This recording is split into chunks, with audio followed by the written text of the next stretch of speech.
పంచాయతీ ఎన్నికలకు రెడీ అవుతోంది ప్రభుత్వం. దీంతో సర్పంచ్ బరిలో ఉండేందుకు కరీంనగర్ ఉమ్మడి జిల్లాలోని పల్లె లీడర్స్ అంతా రెడీ అవుతున్నారు.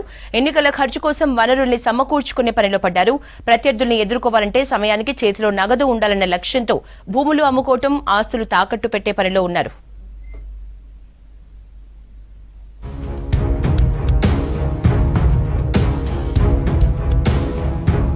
ఇప్పుడు పంచాయతీ పోరులో నేతలు గెలవాలంటే చేతి నిండా డబ్బులుంటే తప్ప బరిలోకి దిగలేని పరిస్థితి.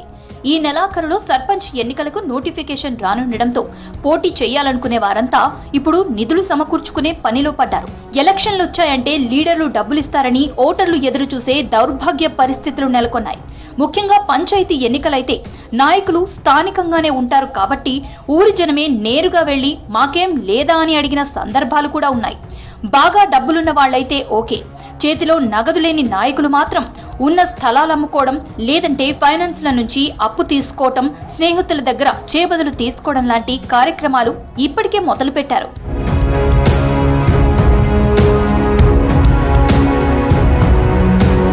గత ప్రభుత్వం పనులు చేయించుకొని బిల్లులు ఇవ్వకపోవడంతో ఆ అప్పులకే వడ్డీలు కట్టలేక ఇబ్బందులు పడుతున్నామంటున్నారు మాజీ సర్పంచ్లు. ఇలాంటి సమయంలో మళ్లీ ఎన్నికల్లో పోటీ చేయటం చాలా కష్టమే. అయినా పాత బిల్లులు రాబట్టుకునేందుకైనా పోటీ చేయక తప్పని పరిస్థితి ఉందంటున్నారు. అప్పులు తప్ప అక్కడ చేసేది ఏం లేదని, పోటీ వద్దు ఏం వద్దని కుటుంబ సభ్యుల నుంచి కూడా పోరు మొదలైందంటున్నారు. అయితే ఊర్లో పెద్ద మనిషిగా లీడర్గా చలామణి అయిన వారికి పదవి లేకుండా ప్రజల్లో తిరగడం కష్టమే. దీంతో అప్పులు చేసైనా ఆస్తులు అమ్ముకునైనా పోటీలో ఉండేందుకు చాలా మంది ఆసక్తి చూపిస్తున్నారు. అన్ని ఎన్నికలకు రావాలంటే మేము మిత్తులు కట్టలేకపోతున్నాం. భార్య పిల్లల మీద బంగారాలు కుదబెట్టి కూడా కోఆపరేటివ్ సొసైటీ బ్యాంకులలో పెట్టినాం. ఆ మిత్తులు కట్టలేక కూడా చనిపోతున్నాం. అప్పుడున్న అధికారులు, ప్రతి అధికారి కలెక్టర్ నుంచి మొదలు పెడితే ఎంపీఓ వరకు ఏ పని చేయకుండా మెడ మీద కత్తి పెట్టి లేకపోతే సస్పెండ్ చేస్తాం అంటే మా ఆత్మగౌరవం దెబ్బతింటది, మా ఇజ్జత్ మా పరువు పోతుందని అప్పులు తెచ్చి పని చేసినా కూడా ఇప్పటి వరకు బీఆర్ఎస్ ప్రభుత్వం ఇవ్వలేదు. ఇప్పుడు కాంగ్రెస్ ప్రభుత్వం ఇవ్వాలని కోరుకుంటున్నాం. ఇప్పుడు పోటీ చేయాలంటే మా వచ్చే పైసల పరిస్థితి ఏందో తెలుస్తలేదు. మేము పోటీ చేయాలంటే ఉన్న భూమి జాగాలు అమ్ముకోవాలి. చాలా ఈ 5 ఏళ్లలో చాలా ఇబ్బందులు పడ్డాం.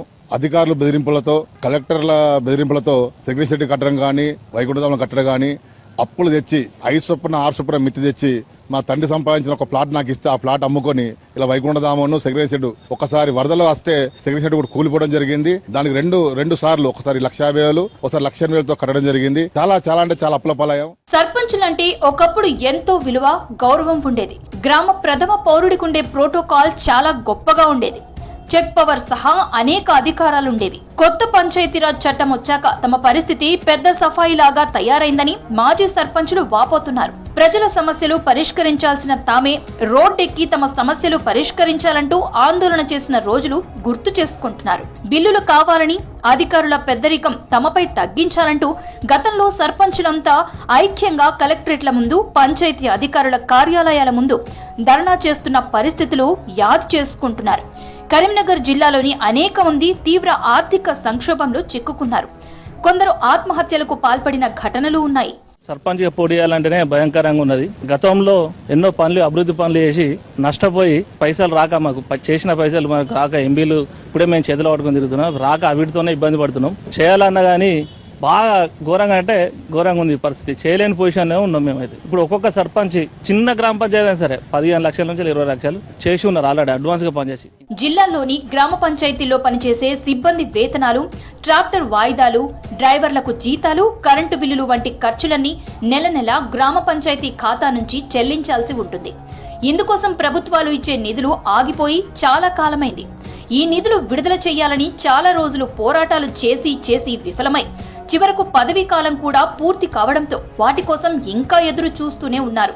ఇంత సరే 20 లక్షలు పెట్టి ఖర్చు పెట్టినప్పటికీ 1600 జనాభా కలిగిన మా అటువంటి ఊళ్ళో దాదాపు సంవత్సరానికి సాలిన 10 లక్షల రూపాయల నిధులు వస్తాయి. ఈ 10 లక్షల రూపాయలు అంటే సంవత్సరం మొత్తం 5 ఏళ్లలో 50 లక్షల నిధులు వస్తాయి. 20-25 లక్షలు 30 లక్షలు ఖర్చు పెట్టి గెలిచిన తర్వాత ఈ 50 లక్షలను వాటికి ఉన్న నిబంధనల ప్రకారం ఖర్చు చేసి పనులు చేయడం వల్ల ఆ 20 లక్షలకు ఇంట్రెస్ట్ కూడా రాకుండా పోయి సర్పంచులు గాని, స్థానిక సంస్థల నాయకులందరూ అప్పుల పాలై తీవ్ర ఇబ్బందులకు గురవుతున్నారు.